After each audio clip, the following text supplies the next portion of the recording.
So just as a disclaimer, I'm only going to be explaining the ones that I didn't just randomly come up with and ones that I actually understand.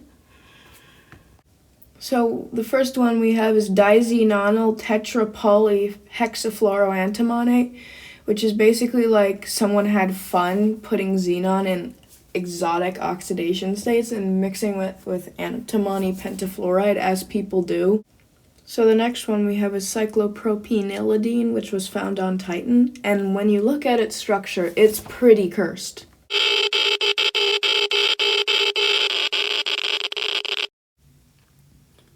Alright, now we have cisplatin, which is like a chemo drug, and it's just a classic cursed transition metal complex.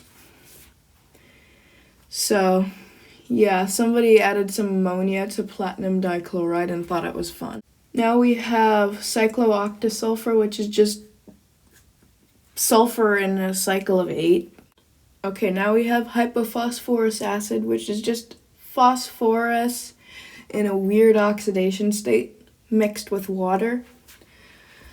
So, the weird thing is, depending on your measuring, hydrogen has a higher electronegativity than phosphorus, so it might actually have more like a +3 oxidation state, like a +3 instead of a +1, and could release hydrogen when it's in water, so that's weird.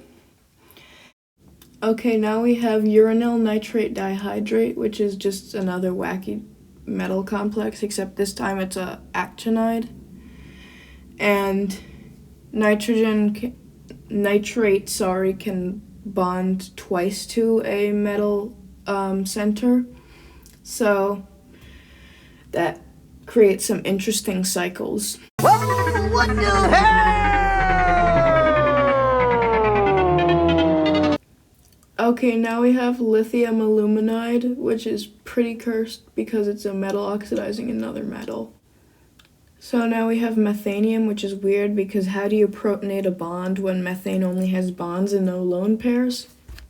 And now we have superoxide, which is freaking wild. Like, this is basically just oxygen's base camp to do oxidizing, because it definitely does not want to be in a superoxide as much as you don't want to see it in a superoxide. And then we have dioxygenyl cation, which is just fluorine messing around with gold and then doing some wacky shit together.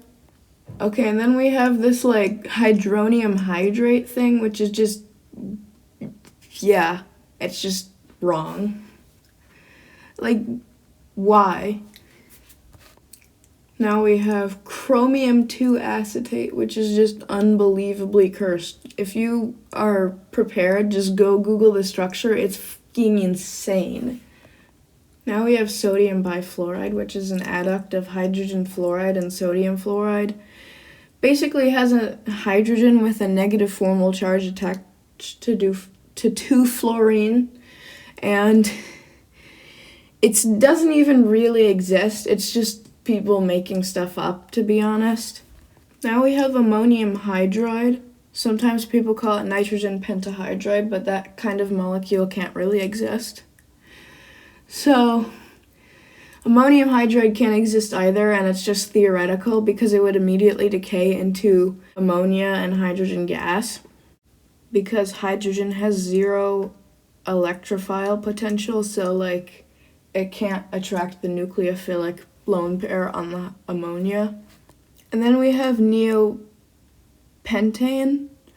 which I miswrote the formula for, and it's just a methylated methane, which is just stupid. Why would you even want to do this? Now we have this sodium nitroformaldehyd. Actually, no, I'm completely getting that name wrong. Just think of it as like a mix of sodium oxide and carbon monoxide. Just like formic acid is a mixture of carbon monoxide and water, and is not stable at all. Now we have sulfurofluoride hypofluorite, or as people incorrectly call it, fluorine fluorosulfate. The reason it's not fluorine fluorosulfate is fluorine can't be oxidized by anything. It might look like it's being oxidized, but it's not. Oxygen can't oxidize fluorine. So it's actually just sulfuryl fluoride hypofluorite.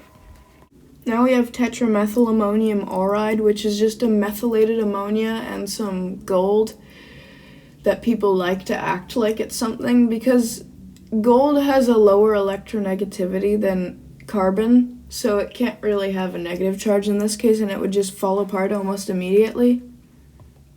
Now we have tetraxenon gold.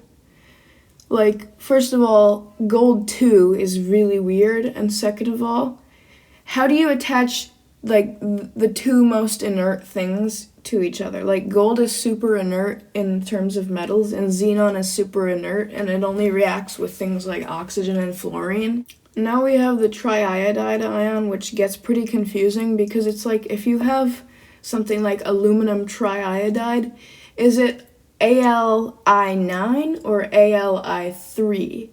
This is where it gets a little bit confusing. You could just call it like, maybe like a polyiodide. Now we have magic acid, which is kind of just like bisulfuryl, I don't even know if that exists, hexafluoroantimonate. It's an adduct of fluorosulfuric acid and antimony pentafluoride because people just really like adding strong acids together to make even stronger ones. Okay, now we have pyridinium chlorochromate, which is an adduct of pyridine, chromium trioxide, and hydrogen chloride. It's a strong oxidizer, and it's used in organic synthesis a lot, which is funny because it's like the most inorganic chemical ever. Now we have gold pentafluoride, which is weird because it's actually digold decafluoride, which is like, how do you get gold in such a high oxidation state when it only has one valence electron?